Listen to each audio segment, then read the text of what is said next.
Greetings, friends and Firebirds fans, and welcome to the Fire and Ice podcast presented by Desert Willow Golf Resort. Fire and Ice, the official podcast of your Coachella Valley Firebirds of the American Hockey League. Coming to you from Palm Desert, California, I'm your Jessica Campbell-drawn power play away from the Birds' home ice of Acrisure Arena.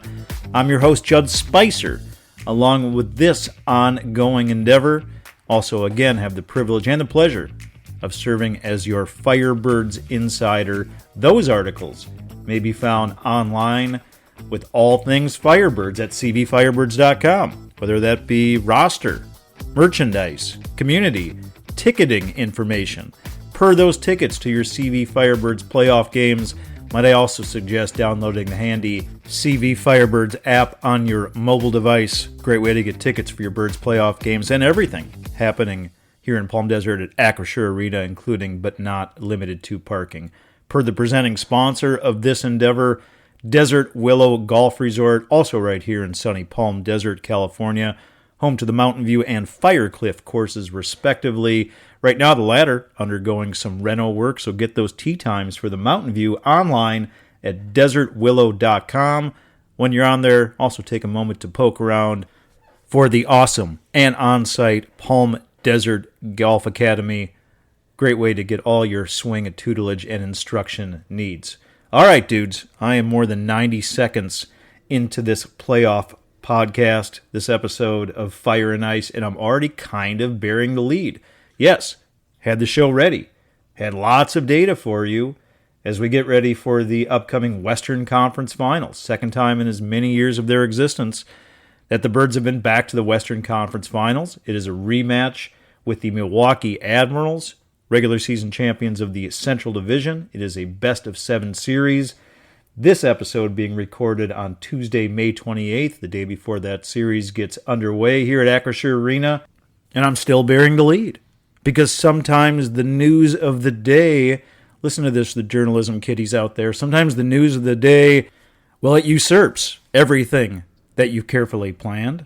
All those tidbits and stats and nuggets kind of puts them by the wayside for the moment. You got to be malleable. You got to be flexible. Because on this day, Tuesday, May 28th, the day before the start of these Western Conference Finals, our head coach, the only coach we've known in the brief history of the Coachella Valley Firebirds, Dan Bylsma, announced as the new coach of the NHL's Seattle Kraken. And friends, could not be happier for Dan Bylsma.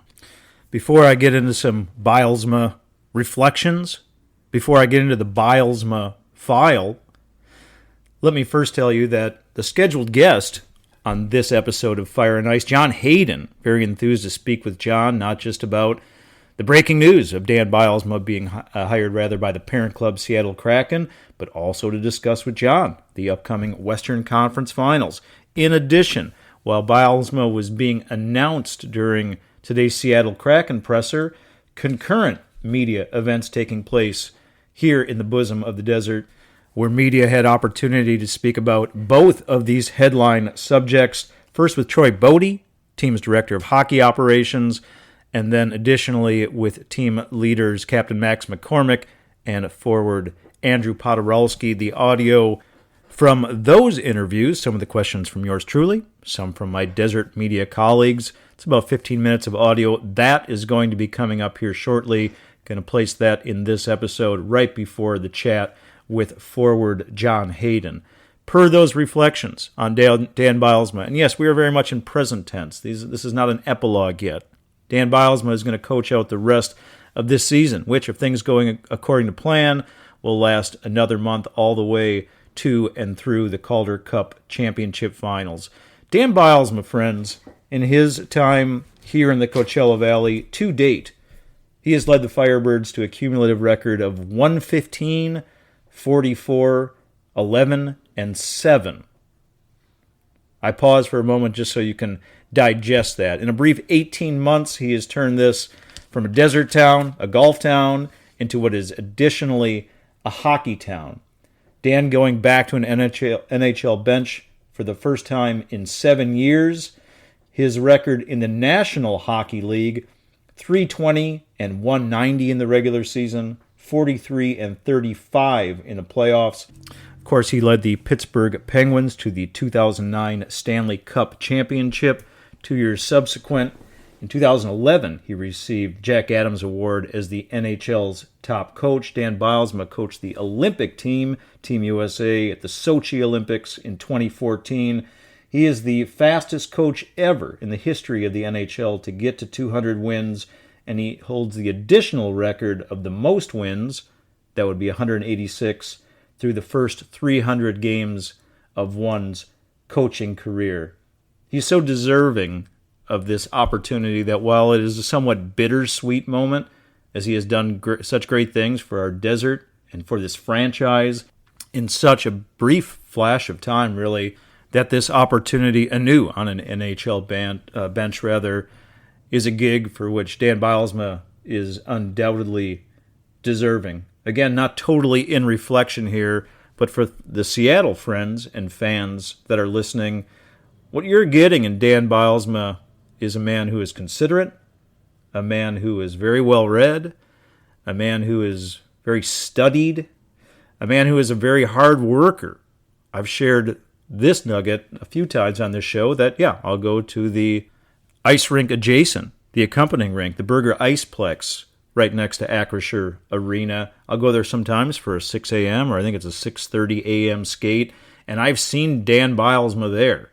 And game days, these are on game days, meaning that he's getting there at 6 o'clock in the morning, and he's probably not leaving there until 11 o'clock at night. It has been said within the organization and within the building that you can't beat Dan to the arena, that he is often, if not always, the first one, the first employee, the first guy, or the first gal, or the first anybody to show up for work on that day. Dan Bylsma, also a very, very considerate person. In my experiences with him, he has acquiesced to every interview request I've ever placed. He's taken time, whether in person, on the phone, to have thoughtful, considerate interviews. I think I feel safe to say we've had a fun, kind of gentle ribbing that occurs at our post-game press conferences, which for me, where I come from, that is an endearing sign. That's a sign that somebody likes you or that someone enjoys your company. I know I speak for many of the media members out here that we've so enjoyed Dan's company during his time in the Coachella Valley. He's operated with continual passion, with continual care, with continual consideration for what he wanted, what he envisioned this new franchise to be, and what it could mean for our Coachella Valley. And that's something that I know I'm not alone. We will always respect, we will always remember Dan Bylsma for that.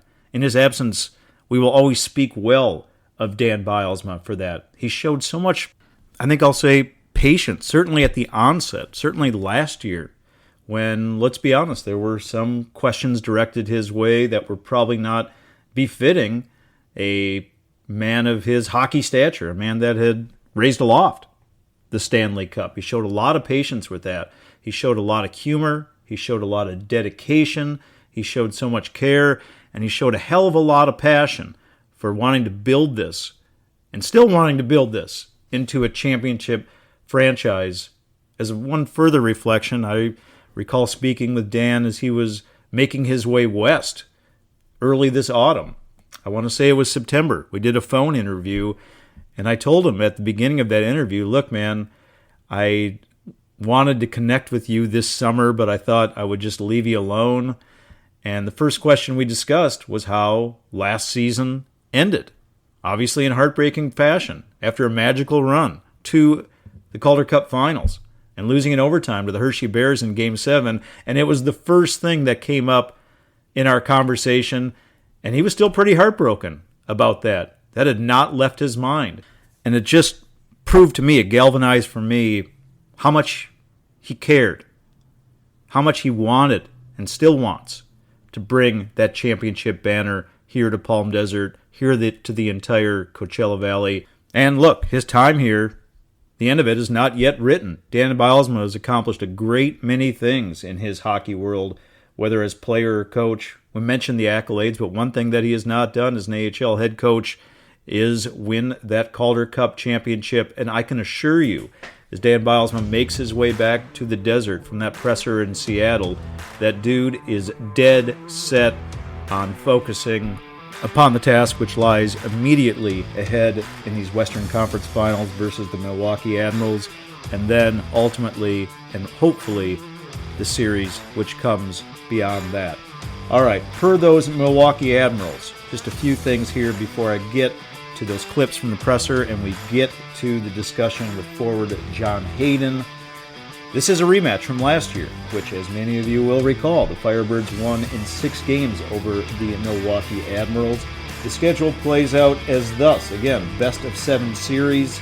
It is a home-away home. Gets underway this Wednesday, May 29th, Milwaukee at Coachella Valley. That's a 7 p.m. puck drop. Game 2, Friday, final day of May, May 31, Milwaukee at CV. Start time also at 7 p.m. Pacific. Series then shifts to the upper Midwest. Game 3 at Milwaukee, Coachella Valley at Milwaukee. That's Tuesday, June 4. Puck drop is 5 p.m. Pacific. Game 4, Thursday, June 6th, Firebirds at Admirals, 5 p.m. puck drop. We move now into the if necessaries. Game 5, if required, would be Saturday, June 8th. CV at Milwaukee in this 2-3-2 home-away-home format. Again, Saturday, June 8th would be Game 5. That would be a 4 p.m. Pacific puck drop. If the series requires to come back here to the desert, Game 6 will be Monday, June 10th. Milwaukee at Coachella Valley, 7 p.m. start. If needed, a deciding Game 7 to get to these Calder Cup Championship Finals. Game 7 would occur Wednesday, June 12th. Admirals at Firebirds, 7 p.m. Pacific puck drop.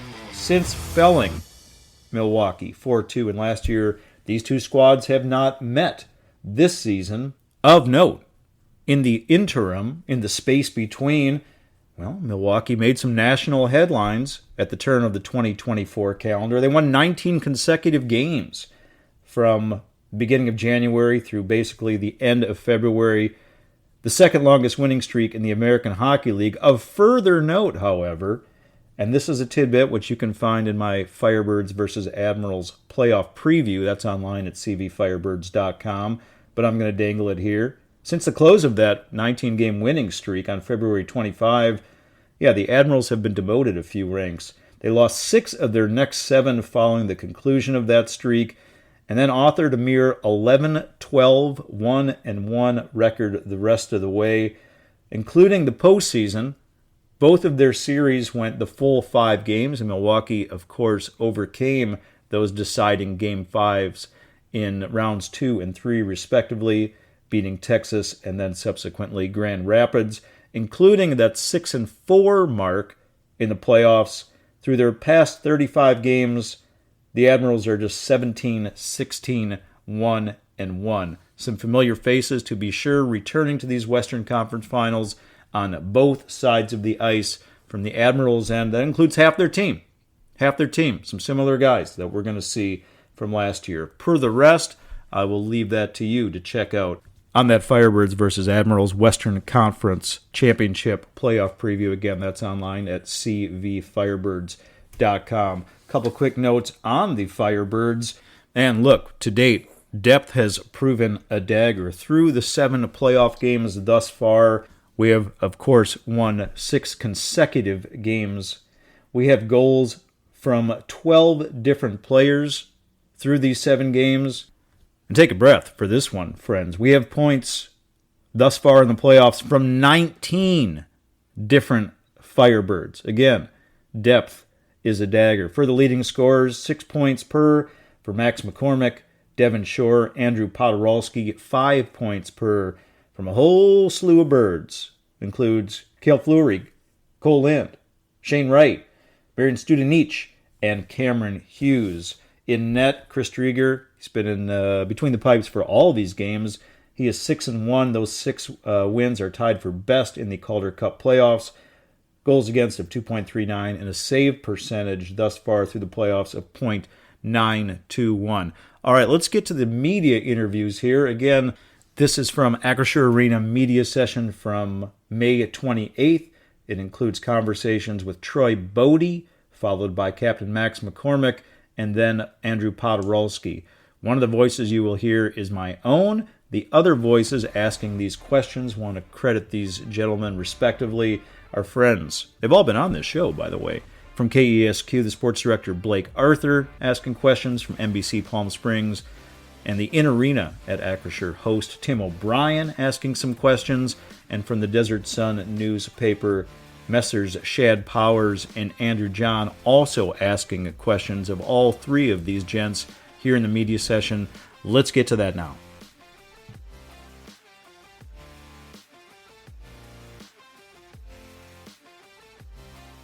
Almost like a little bit of surreality might be a word going on today. Your team is in the midst of a practice for what is probably the biggest game of the season to date, and we are all watching your head coach, or soon-to-be former head coach, taking a job with the Seattle Kraken. How do you describe what's going on in this window with the Firebirds? Yeah, it is very surreal. Obviously, we're so excited for Coach Dan. He's been here in Coachella for 2 years now. A year before that with our affiliate in Charlotte. He's done an excellent job with our young players and establishing this franchise. To be where it is right now, and in a chance to win a Western Conference championship and hopefully move on to the finals and beyond. And we're really happy for what's going on today. So yeah. Is there a matter of compartmentalizing, knowing that this is happening today, but got a great task ahead starting tomorrow? I don't think so. I mean, down here, our focus is all on Milwaukee. He's got to go up there and do his thing. We got great assistant coaches here that can handle today's tasks, and there's been times throughout the year they've handled stuff like that before. So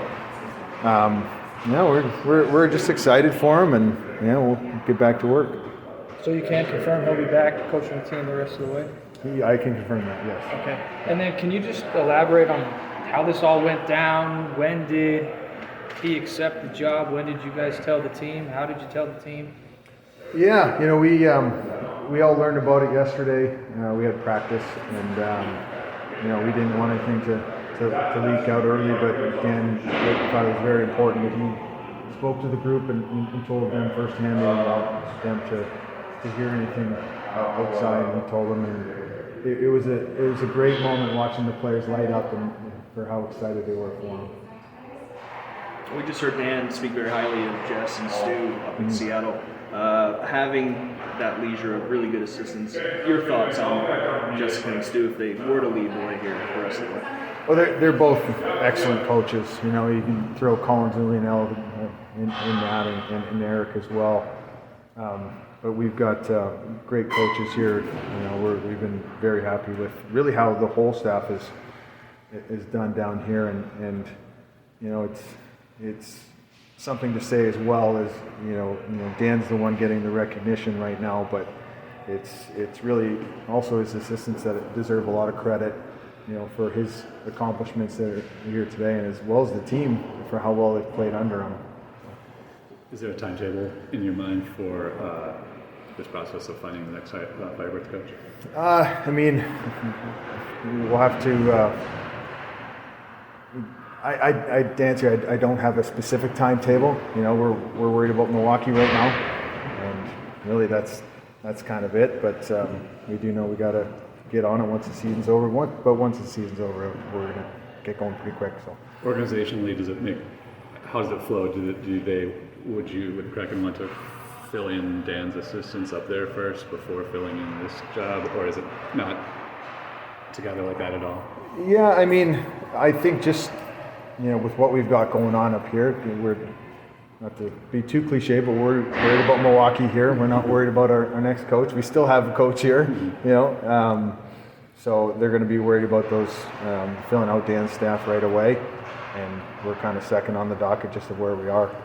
I mean, obviously, based on the results of tomorrow night's game in the series, people will talk about a possible distraction of this unusual day today and yesterday. How do you feel like this team's equipped to handle that, or how do you feel like about that sort of line of thinking? I honestly don't feel any I don't think there'll be any distraction at all. You know, the guys are nothing but excited for Dan, and Dan's fully committed to winning games here, and if anything, more motivated to win a Calder Cup, and kind of knowing that he'll be leaving his legacy and want to leave it properly. You know, he's won a Stanley Cup, he's won a Kelly Cup in the ECHL. He hasn't won a Calder Cup yet, and he's made it very clear that he doesn't want to leave without doing that. Can you sort of describe the emotion of the players yesterday? I guess kind of describe that a little more if you don't mind. What was it like in that room? Yeah, it was actually on the ice that he told them. We finished practice, called them all over, and even some of the staff didn't know. You know, his coaching staff knew. A lot of the other staff didn't know, so kind of everyone was gathered, and he mentioned it, and you could just see the faces of the players light up. You know, they're just so proud of him, and they just have such a tremendous respect for him. They play hard for him every single day, and they were excited to kind of see it. It was, in a lot of ways, they felt a part of it. So. Is this in any way, I mean, Dan is so totally deserving of this opportunity, but a selfish person might say this is a bittersweet moment for all that you guys have done. He, in concert with you and the rest of the franchise, created a hockey town and got us back to the Final Four twice in a mere 18-month window. So he's the only coach that we've ever known. Is this in any way a bittersweet moment for the Firebirds or the Coachella Valley fans?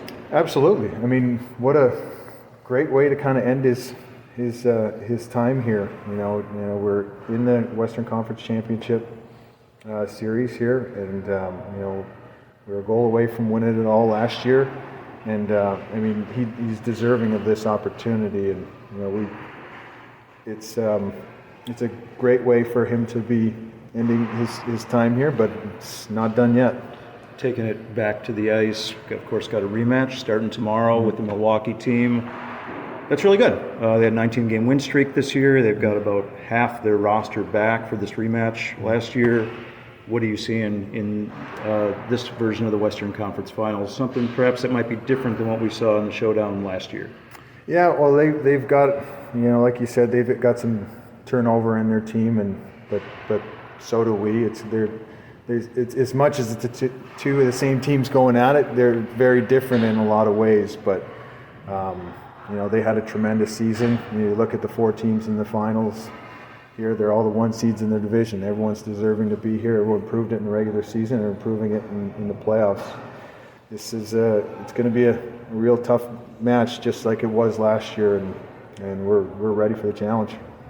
Troy, what can you say about the amount of rest you guys have had versus Milwaukee coming off of a really, really small break there?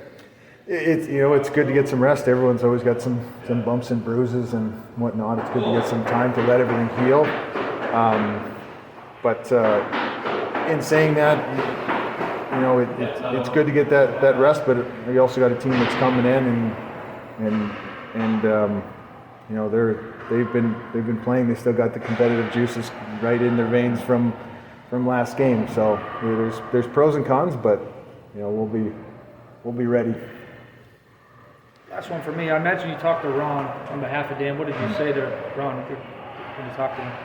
Yeah, we spoke quite a bit. We in the last 3 years, we spoke a lot about Dan, and obviously it's ramped up now, leading up to this. But we spoke a lot of just about how the players just love playing for him. It's really the biggest thing. They really, really love playing for him. They respect him. I think one of the best things about Dan is he just brings fun to the rink every day. Every single day the rink is fun, but when he has to be stern, he's stern, and the players respect that, and they take that message and go on, and then, but it's still just a great atmosphere to be in. I think it was really important to Ron and his search for the next coach, but we talked quite a bit.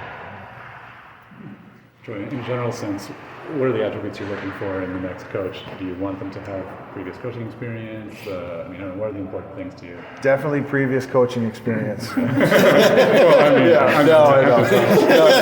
Teach yourself up for that one. It's good. No, you know what? It's just so fresh at this point. I'm not even thinking about the next coach.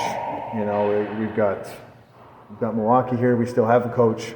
You know, it's as funny as we know we're going to need a coach. We still have one. So there'll be plenty of time for that and get in that scenario. But I mean, in the meantime, we're just super proud to be developing a coach right out of the Coachella Valley here, right to the National Hockey League. And whenever we talk about coaches, or whenever we talk about developing here, we're usually talking about the players and elevating players to the National Hockey League, and you don't usually think about coaches and staff. But at the same time, we're proud to be developing everyone, staff, coaches, trainers, athletic trainers, everything. We developed a strength coach to the NHL last year, and we're very proud of that. And it's just that's what we want out of this city, and to see our Firebirds up there in the National Hockey League and get to cheer them on up there. So. Okay, I'm glad that dumb question.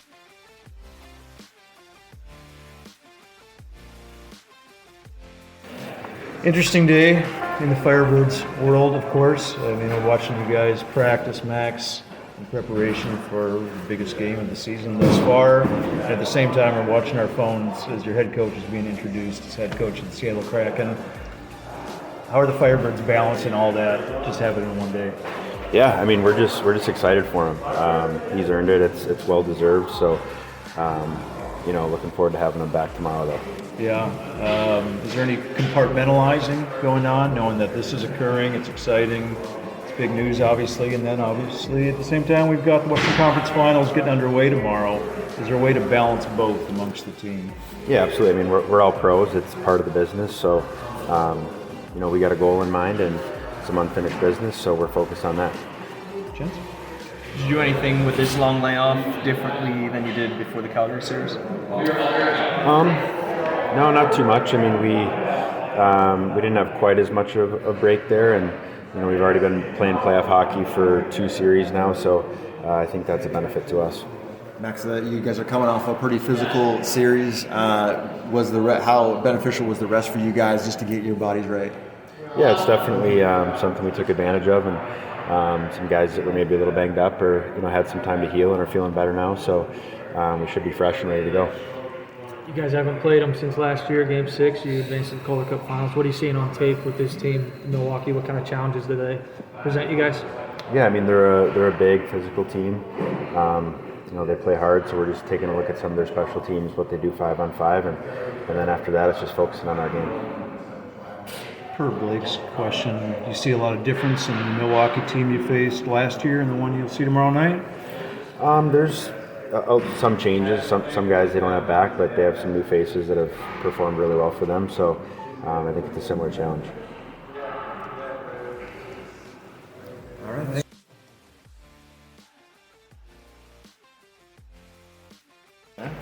Yeah, congrats. Yeah. When you and I last talked, you had used the phrase "the last dance," knowing that complexion of this team, the aesthetic, could look a lot different come next year. And now the last dance has a totally different twirl that has been added to it. How would you speak to the opportunity for Dan Bylsma now being named the Kraken head coach, man? It's everybody's goal to get to the NHL, and coaches are no different than us. So really happy for him to get that opportunity. He's led our team the last 2 years. You saw what we did last year, what we're doing this year, and there's a reason for it. He prepares us probably the best I've ever been prepared in my career, and the time and effort he puts in doesn't go unnoticed. We love playing for him. It's been a lot of fun here, so really happy for him to get that opportunity, and I'm sure the guys in Seattle are pretty happy as well. Was there anything weird, strange about having this practice today before what is the biggest game of the year to date, while we're all kind of looking at our phones at the same time, seeing this press conference? Yeah, it's different. It's not typical to not have your head coach there, but nonetheless, we're professionals. We go about our business. We know what we got to do on the ice. Stu and Jess are more than qualified to prepare us and run us through a practice. And it's not our first practice before a game against a new opponent. So they put the work in, and they've gotten us ready. and there's no excuses. So we'll be ready to go tomorrow. Speaking of business, some unfinished business for you guys this year. You get Milwaukee again. What kind of challenges are you seeing from them? They're just a big team. Play good defense, solid all around, no real holes. But we like to just focus on our game, and I think it's more important to do what we do to be successful instead of focusing on them. So we'll obviously look at some tendencies and stuff out of them, but just keep doing what we do. I understand. Congratulations are in order. Hi. Can you tell us how things are going with baby and? Yeah, everything's going great. Mom's healthy, baby's healthy, and everybody's happy. We're starting to get a little more sleep than we were at the start. I can't say enough about how much my wife has helped and made this process easy. I'm sorry, and what is your daughter's name? Mayer. Yeah, M-A-Y-E-R. Okay, thanks. What was the birthday? The 21st. We're a couple hours short of the 22nd. Yeah. Couldn't hold on. Yeah. It worked out that it was on the layoff. You got to be grateful for that, right? Yeah, the timing really couldn't have been any better. With how our series went with Ontario, we had that full week of time. So, I was able to be there, and everything happened pretty fast. So I was able to be there, support her, and then spend some time all week with her and our son as well. Cool. That adjustment, yeah. I just want to ask you a little bit about this series coming up. You guys face this team, although a lot of different players from last year. Do you think this time around is any different, being that you guys are in your second year together and things have it's a little bit of a different team for you guys even this year?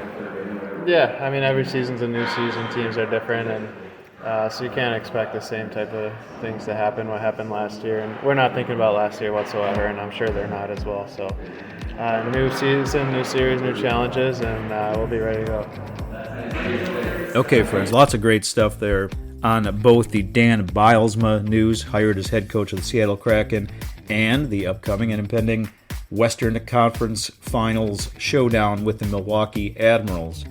And I again want to give credit and point out that questions by yours truly, along with Tim O'Brien from NBC Palm Springs, also your in-arena host at Acrisure, Blake Arthur, sports director at KESQ, asking questions, further queries coming by way of the gentleman from the Desert Sun newspaper, Shad Powers, and Andrew John. All right, felt that it was germane. Big news day here in the desert, big series ahead. Wanted to get that in there to this episode. And now, to discuss both of these same matters, to be honest, a chat that will be less scrum, more conversational. Let's get to this episode's visit with Firebirds frontliner John Hayden.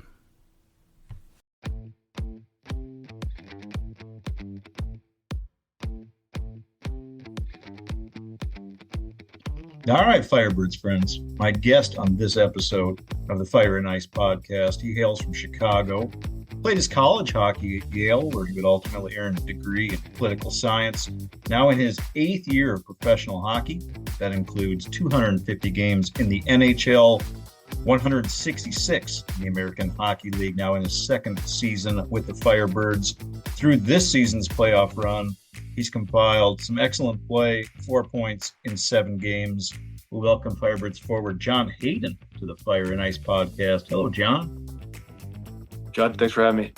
Appreciate you joining, man. An interesting day, interesting times here in Firebirds country. I got to say, man, that watching you guys practice today in preparation for, I think what we can argue is the biggest game of the year to date, while a lot of us on our mobile devices watching your head coach being introduced as the front man for a different team, of course, Dan Bylsma being named head coach of the Kraken, made for an interesting day at Acrisure Arena. Would you agree with that? I agree. We found out yesterday. We're all pretty excited, but to be honest, none of us were surprised. It was well-deserved. And one thing Dan's made clear is that we have a lot of unfinished business. We have one goal in mind. I think despite the great news, we've all had a certain intensity about us this week, and we're really just focused on tomorrow. Yeah, I don't think that the announcement did come as a surprise to many of us on this very program, broached the subject several times, in part because none of us wanted to ask Dan Bylsma that question once his name was kind of floated for that job, and it seemed apparent that he was in the running.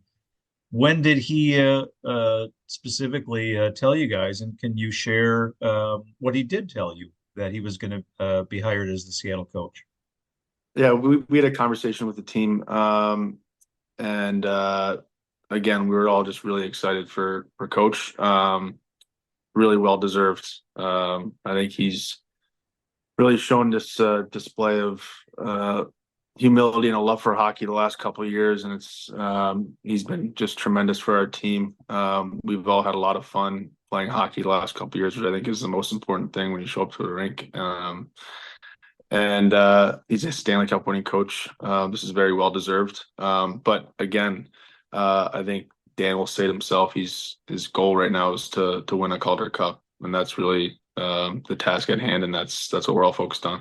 Yeah, and while he didn't say it verbatim, he basically did say in his Kraken presser that while he was happy to visit with all those folks, he was equally, if not more, enthused, at least as far as today, to get right back to the desert and dig into the Western Conference Finals.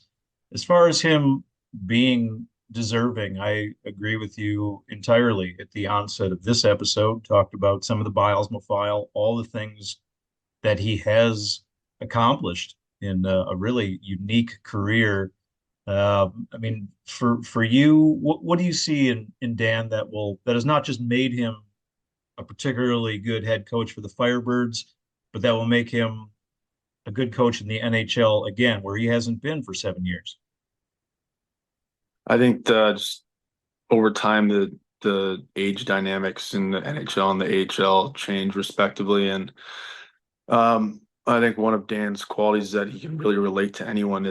We have a pretty solid combination of veteran guys and rookies on our team, and Dan does a tremendous job with everyone and relates to everyone and keeps it light in the locker room. And I think there's a really quality combination of fun and seriousness that keeps us really prepared for every game, but also excited to come to the rink and excited to play. So I think that's a unique skill set that he has, a unique dynamic, and it really just makes our season a lot more fun. One of the things I asked Troy Bodie in the media session today was that, yes, we should ultimately all be super excited for Dan. This is a great opportunity and one, again, that is deserved and well earned. But I trust there are some listening to this, and maybe understandably so, that there is maybe a bittersweet element to this news as well. I mean, this is the only head coach we've ever known. He, along with you guys, with the players, with the front office staff, created so much here in such a short period of time. Is that bittersweet nature, is that accurate, or is that maybe selfish thinking? Well, I think at the end of the day, players and staff at this level have the goal of being in the NHL. So whether it was players this year who got a chance to play for the Kraken, players that will graduate to the Kraken next year, Dan going to the Kraken next year, it's just exciting. I understand the bittersweet nature of it, but that's the sports business, that's the entertainment business. That's just the way it goes. So I think everyone's just really excited for Dan and his opportunity next year. Is there any requirement amongst the team to compartmentalize this, John? I mean, it's a double headline day here in the desert, man, where we're excited about this. This is national news about your head coach Dan Bylsma. And at the same time, yes, there's also a massive task at hand as the Firebirds return to the Western Conference Finals for the second time in as many years. It's a rematch, obviously, against Milwaukee. Any compartmentalizing required with all of this? Well, it is a big deal. It's a big announcement, but at the same time, like I mentioned, Dan is adamant that there's just one focus right now, and that's winning. That's taking a game at a time against Milwaukee here. And I think there are examples throughout the year, maybe not this important of news, but guys who maybe were called up, guys who were banged up, and at times it felt like it was a little bit of a roller coaster season where the team did display a decent amount of poise and focus to just stay level headed and not get too high or too low. So I expect the team to handle this no differently and to just carry on business as usual. Dan's career, as mentioned, includes so many things. We talk about the Stanley Cup, Jack Adams Award, NHL Coach of the Year. He's coached the Olympic team. He's played in the NHL for a long time. He's basically done almost everything you can do, save for the Calder Cup trophy and holding aloft that championship. Is that something that he mentioned to you guys, or do you think maybe he will? Look, he got this job. He's done all these other things, but this is something that he's particularly driven to still accomplish and to do it here in our desert. Whether or not he mentions it, we know how bad he wants to win. Just the way he's coached us last season, this season. This is it's really important to him, and we feel that, and that motivates us. And again, it helps us come to the rink excited and wanting to win. So it's no, I definitely think that this is something that Dan wants to accomplish in his coaching career. I think you're a good person to ask this next question, uniquely qualified in that you've had an interesting career arc. You played for 5 different NHL teams. Dan Bylsma has had an incredibly unique career arc, winning the Stanley Cup when he's 38 years old, and as mentioned, now removed from frontman position on an NHL bench for a long time, having such great success here in such a short time, and now back to the National Hockey League. Is that something that you can relate to, having a unique career arc in the sporting world? Yeah, definitely. Like I said earlier, it's obvious being around Dan how much he loves hockey and how much he loves to coach, how much he loved to play. And it's cool to see him trying, and he's clearly trying to be a better coach every year. No different than when he was a player. He was trying to be a better player every year. And for me, it's the same thing. I try and just think about at the end of the day, how good can I get at this game? And whether that's in the NHL or in the AHL, just trying to take it 1 year at a time. And getting back to the NHL is definitely a goal of mine. So yeah, to your point, it's cool to see Dan back in the NHL now. Friends, you're tuning in to the Fire and Ice podcast presented by Desert Willow Golf Resort. My guest is Firebirds forward John Hayden. John, let's dig into the series to be a little bit more. This is the second time in the Calder Cup playoffs where the Firebirds have had a pretty palpable break. I think it was 11 non-game days in the bye session before round 2. And now, by virtue of sweeping Ontario, you've had 9 non-game days before we get into game 1 with Milwaukee. Was there anything that the team learned from that first series of off days that you were able to do or perhaps not do for this second series of off days? I think as we get deeper into the playoffs, rest is more and more critical. So it was a little different going to Calgary. Now the rest is welcomed. I think one unique thing about our team is the intensity of practice.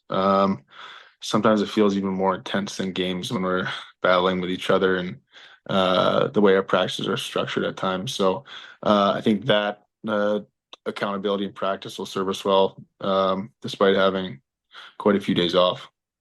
Yeah. Do you think that practices of that intensity level, were those not endeavored in that first series of off days? No, I think they were. I just think that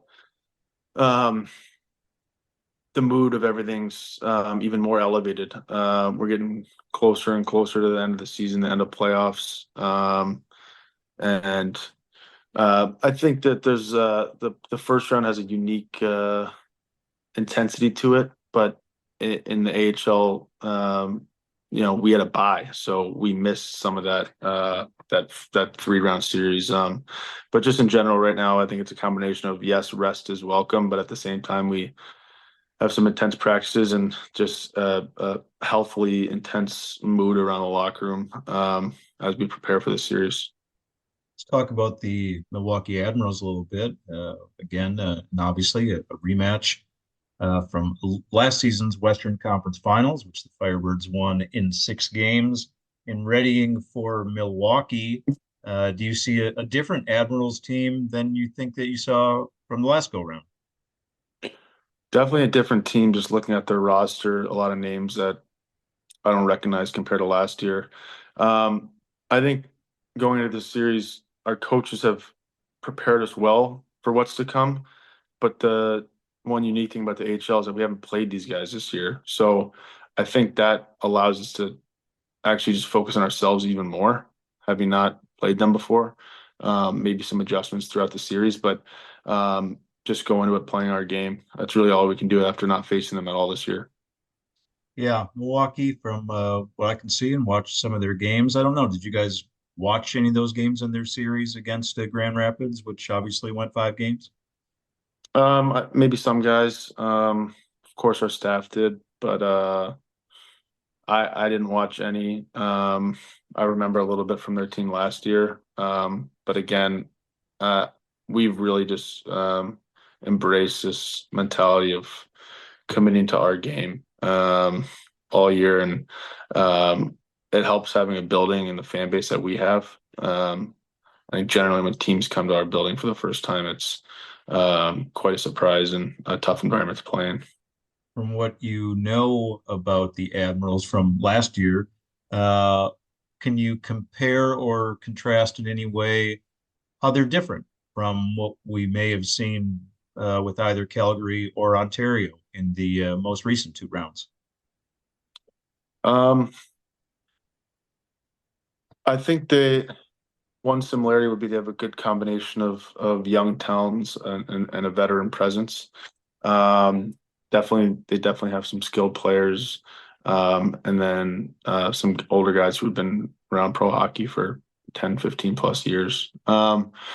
So I mean, they're a great team top to bottom. They have good goaltending, skilled defensemen, some elite prospects up front.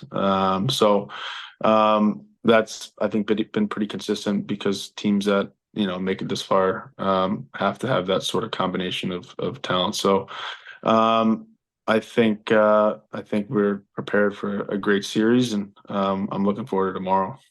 Akin to Ontario, Milwaukee does have some size, and the Firebirds, with all the success, all the toughness, not the biggest team physically. You, however, are maybe, if not probably, pound for pound, the biggest and most physical of the Firebirds. Ian McKinnon has not dressed for the playoff games, and Jacob Melanson, also a very physical player. He is a rookie. Does that put more onus on you as somebody with that kind of toughness in your game to enhance your own physicality when you face a team like this?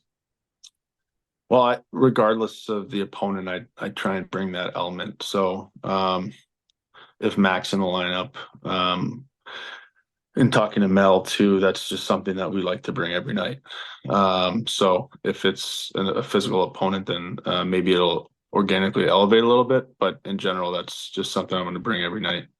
Seems like young Jacob Melanson does have certain elements of his game which echo yours. I don't know if in any way over the course of the season, taken him under your wing in any way, taught him some things about your experiences in pro hockey. Actually, early in the season, probably in November, he sat down with me and Ian McKinnon and just asked some questions, and could tell right away he was curious about our experiences playing pro. Um, that he has a willingness to learn, and he's pretty coachable. And yeah, we're roommates on the road. We spend good time together, and he's a great kid, and um, he's impressed me this year. I think he scored 50 goals in junior this last season. He hasn't, had a ton of production this year, but with the role he's given, I think he's done a tremendous job. You could tell that he's capable of production. He's capable of playing in elevated roles, and I think he's going to have a pretty successful career in the NHL. Yeah, it's interesting that I feel like in the first, we'll call it two postseason games, Firebirds really leaned on the veterans, really leaned on you, really leaned on Max, really leaned on Andrew Podorowski, really leaned on Devin Shore. It took, I feel like the young guys, and we have our own very talented cache of rookies and young guys, took them a few games, I feel like, to get their playoff skates on in full, except for Jacob Melanson. He has been outstanding throughout these playoffs. Does that say something more to you about him, if you agree with that? He's yeah, I agree. All our rookies have been great this season. With Mel, the way he plays the game, I think it's a choice that he makes that he's gonna outcompete players and be intense every night. So it's not easy, but it's a simple decision for him to commit to that role and that style. So yeah, he's been really effective for us the last few weeks. John, this is, of course, an audio medium, although you can tell that I am currently donning a terrible mustache. It's a playoff mustache, and it has worked since it was kind of a show of solidarity amongst we media types, as we know that the players often have playoff beards. You have some facial hair going right now. Is this a playoff beard? First of all, you look great. Keep the muzzy. I feel disgusting, but yeah, this is my lame attempt at a playoff beard. Is there anything else that you do personally? Any superstitions, maybe during the playoffs? Any kind of talisman that you might hold close once we get to this second season? I just think being here, well, I've been on a lot of different teams in my career, so to have a little bit of consistency's been nice. But I think it's just different routines that develop on game days. All game days pretty much mirror each other. So whether I'm hanging out with Lindy before a game, Lindy and Husey, or doing some routine with Max or driving to the rink with Connor Carrick every day. It just feels like the game days are all mirroring each other, and we're like totally comfortable in our routines now.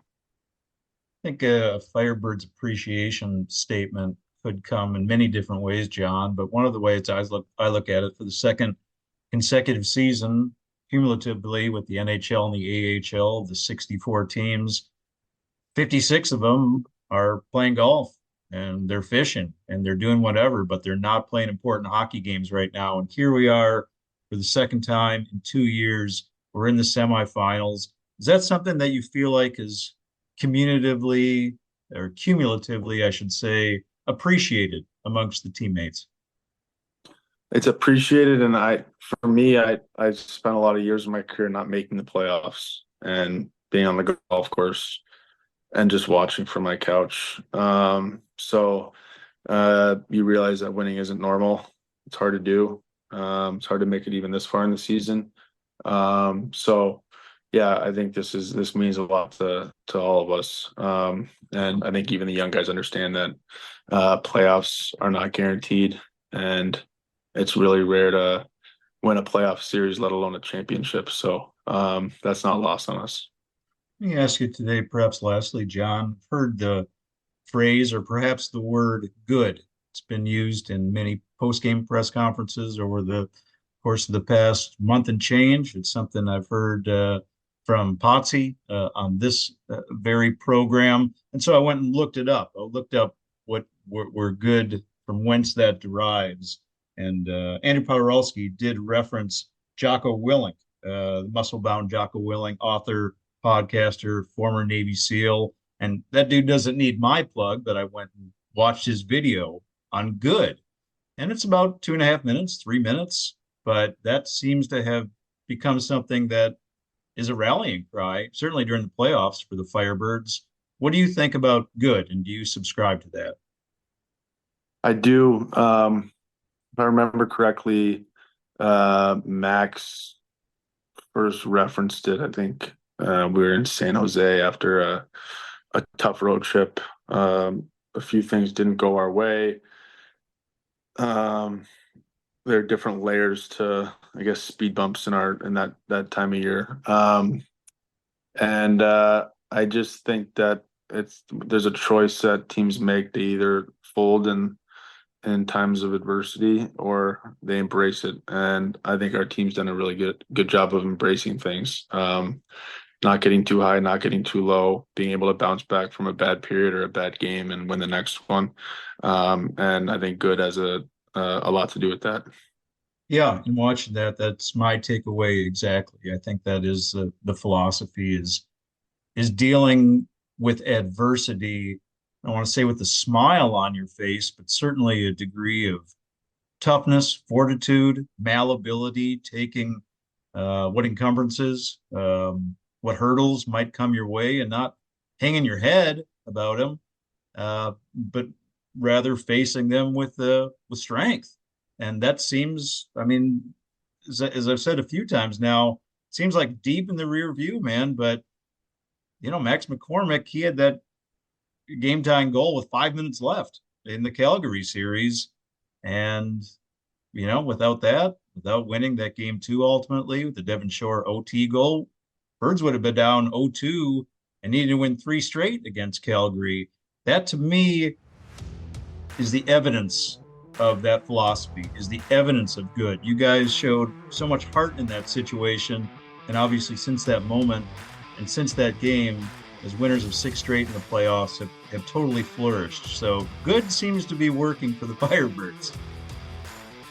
Yeah, it's been fitting so far, and there's a lot of belief in the group we have, and I think with that belief has to come that good mentality.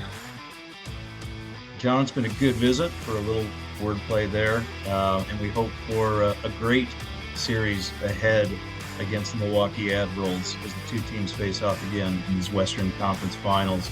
Continued fine play, sir. Really appreciative of your time. My pleasure, Judd. Thank you.